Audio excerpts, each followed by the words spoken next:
सम्राट चौधरी अब नई राजनीतिक पारी खेल रहे हैं।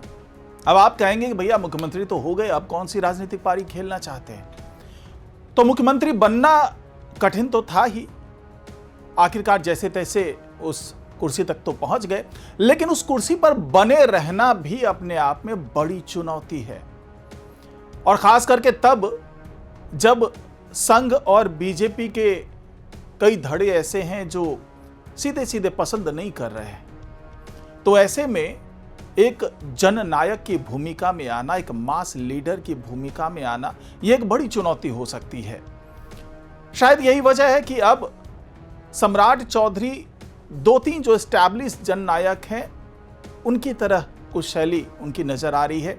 चाहे बात शिवराज सिंह चौहान की करें, चाहे बात हम नीतीश कुमार की करें, ये दोनों बड़े मास लीडर माने जाते हैं भारतीय राजनीति के। तो अब सम्राट चौधरी उन्हीं की नक्शे कदम चलने की बात चल रही है।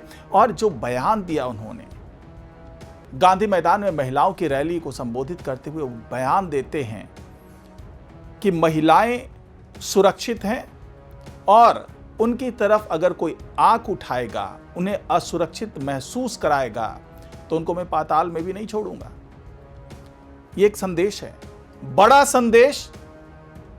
और वो संदेश क्या बयां कर रहा है, सब कुछ बताऊंगा मैं आपको आज की रिपोर्ट में, क्योंकि ये रिपोर्ट आपको बताएगी कि किस तरीके से सम्राट चौधरी अब आगे की रणनीति तैयार कर रहे हैं, शतरंज पे किस तरीके से वो अपने प्यादे को आगे बढ़ा रहे हैं। तो आखिर तक बने रहिएगा इस रिपोर्ट में मेरे साथ। नमस्कार, मैं हूं डॉक्टर सुरजीत सिंह और आप देख रहे हैं YBN बिहार झारखंड। अगर आपने अभी तक इसे सब्सक्राइब नहीं किया है, सब्सक्राइब कर लीजिए। और अगर आपको ये वीडियो अच्छा लगे तो लाइक कीजिए, शेयर कीजिए, कमेंट जरूर कीजिए। तो जी हाँ, जब बिहार में इस बात के कयास लगाए जा रहे थे कि नीतीश युग का समापन होगा, तो किस युग का यहाँ पर पदार्पण होगा, कौन से युग की शुरुआत होगी, तमाम अटकलबाजियां चलती रही और बार बार नाम एक ही निकल करके आ रहा था, वो था सम्राट चौधरी का।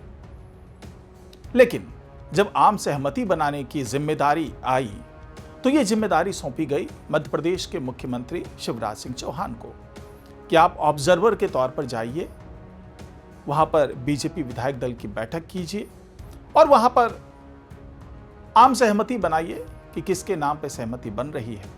जब सहमति बनाने की बात आई तो विजय सिन्हा ने प्रस्ताव रखा सम्राट चौधरी के नाम का और उसका अनुमोदन बाकी नेताओं ने कर दिया।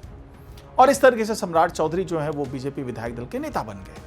हालांकि बाद में फिर विजय सिन्हा ने बयान भी दिया कि भाई मैं तो एक कार्यकर्ता हूं और कमांडर ने जो आदेश दिया उसका मैंने पालन किया और इसलिए नाम आगे बढ़ा दिया। तो उसे एक तरीके से असंतोष भी देखने को मिला। अब सम्राट चौधरी के मन में भी ये बात चल रही थी कि भाई इस असंतोष को, जो कि भले इस बयान से जाहिर हो रहा हो, लेकिन यह संतोष तो है। बीजेपी के वो तमाम कैडर के नेता जो शुरू से बीजेपी के लिए काम करते रहे हैं, संघ की विचारधारा वाले तमाम नेता, संघ के लोग, अचानक से ऐसा तो होगा नहीं कि सम्राट चौधरी के साथ खड़े हो जाएंगे, पलक पावड़े बिछा करके उनका स्वागत करेंगे। और सम्राट चौधरी को यह बात पता है। यही वजह है कि अब वो अपनी शैली जो है वो बदलते हुए नजर आ रहे हैं। अब गांधी मैदान में जब महिलाओं की रैली आती है, 10,000 से ज्यादा महिलाएं होती हैं उस रैली में, और एजेंडा एक ही था कि भाई जिस तरीके से लोकसभा में ये बिल गिरा दिया गया, महिला आरक्षण का बिल जो है, जो नारी शक्ति वंदन अधिनियम 2026 का वो था, उसे नहीं मिल पाई सहमति, नहीं लागू हो पाया। और इस मुद्दे को लेकर के बीजेपी लगातार आक्रामक तेवर अपना रही है और विपक्ष पे लगातार वार कर रही है। और यही जिम्मेदारी सम्राट चौधरी पर भी थी कि आप भी बिहार में इस चीज को आगे बढ़ाइए।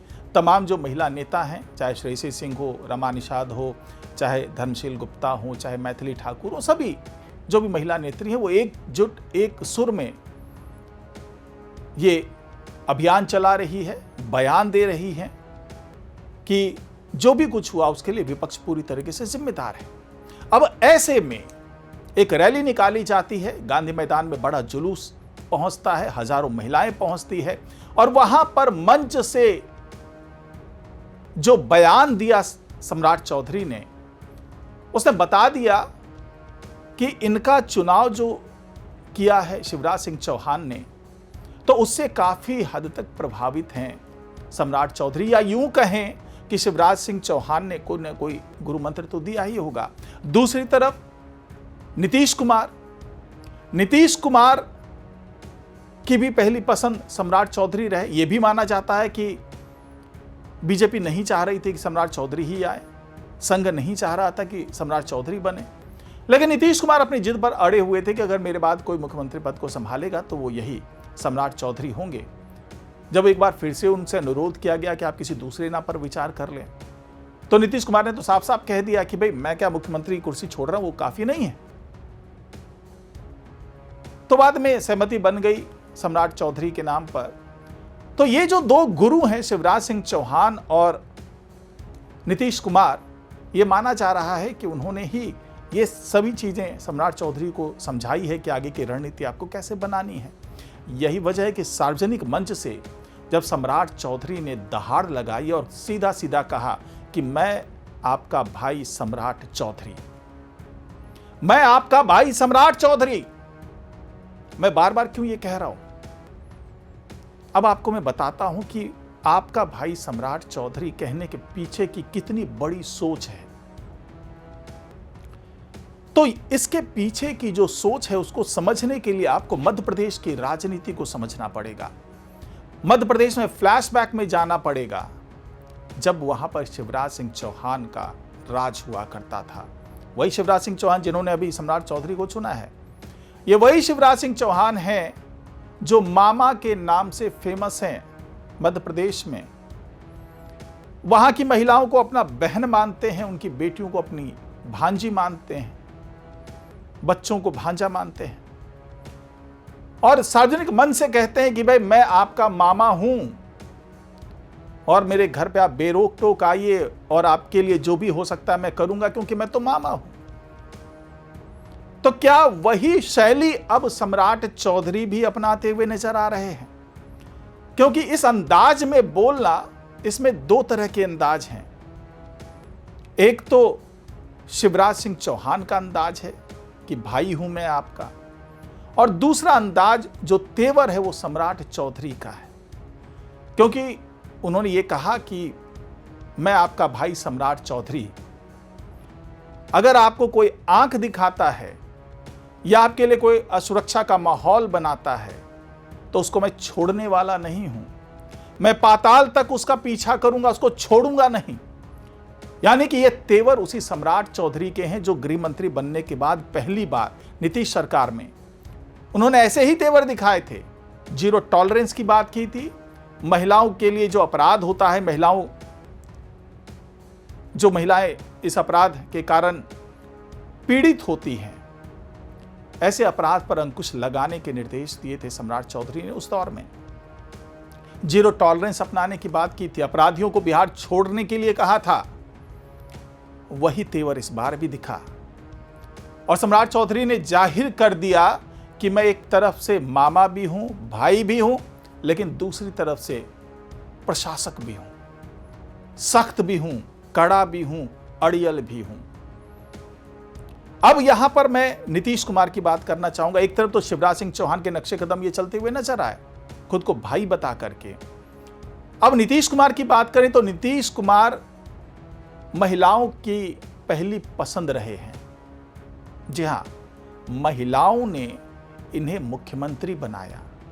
आधी आबादी हमेशा से जेडीयू के पाले में खड़ी नजर आई, क्योंकि नीतीश कुमार ने जो तमाम योजनाएं चलाई महिलाओं के लिए, वो योजनाएं इन्हें महिलाओं में मशहूर बना रही थी। और यही वजह है कि हमेशा से जेडीयू को कोई वोट मिले या ना मिले, महिलाओं का, अधिकांश महिलाओं का वोट मिलता ही रहा है। पहला तो उन्होंने जो कानून व्यवस्था लागू किया, सुशासन लाया, जिससे महिलाओं में सुरक्षा का माहौल बना, और दूसरा जो आर्थिक फायदा पहुंचाया, अभी जीविका दीदी वाली योजना की बात कर लें, या जो मुख्यमंत्री महिला रोजगार की बात कर लें, या फिर नारी शक्ति वाली योजना की बात कर लें, बच्चियों को साइकिल देने की बात कर लें महिलाओं के नाम पर, और कई भी जो इस तरह की योजनाएं चलाई गई वो नीतीश कुमार ने चलवाया। तो एक अच्छी पैठ है महिलाओं के बीच में, अच्छी छवि कह लें कि महिलाओं के बीच में नीतीश कुमार की है। तो ये वाली विरासत भी अब सम्राट चौधरी अपने साथ जोड़ने में लगे हुए हैं, यानी कि महिलाओं को सुरक्षा का माहौल भी देना है और साथ ही उनके लिए काम भी करना। जिस तरीके से जीविका दीदियों के लिए उन्होंने आनन फानन में अब बाकी पैसे रिलीज करने की बात कर दी है, सम्राट चौधरी ने उससे भी एक संदेश देने की कोशिश की और साथ ही महिलाओं की रैली में जिस तरीके से वो दहाड़े हैं और साफ कर दिया है कि आप लोग निश्चिंत रहिए, किसी भी तरीके से आप असुरक्षित नहीं है। अगर ऐसा कोई कुछ करता है, कोई अपराधी, कोई माफिया है, तो उसकी खबर मुझे दीजिए, आपका भाई इसका इलाज करेगा। तो ये तमाम जो पहलू है सम्राट चौधरी से जुड़े हुए, उसके पीछे की सोच यही है, संदेश यही है कि महिला जो आधी आबादी है, जो नीतीश कुमार के जाने के बाद से असुरक्षित महसूस कर रही है, उसको कैसे सुरक्षित किया जाए, कैसे उसको अपने पाले में लाया जाए। तो फिलहाल आज की रिपोर्ट में इतना ही। नमस्कार।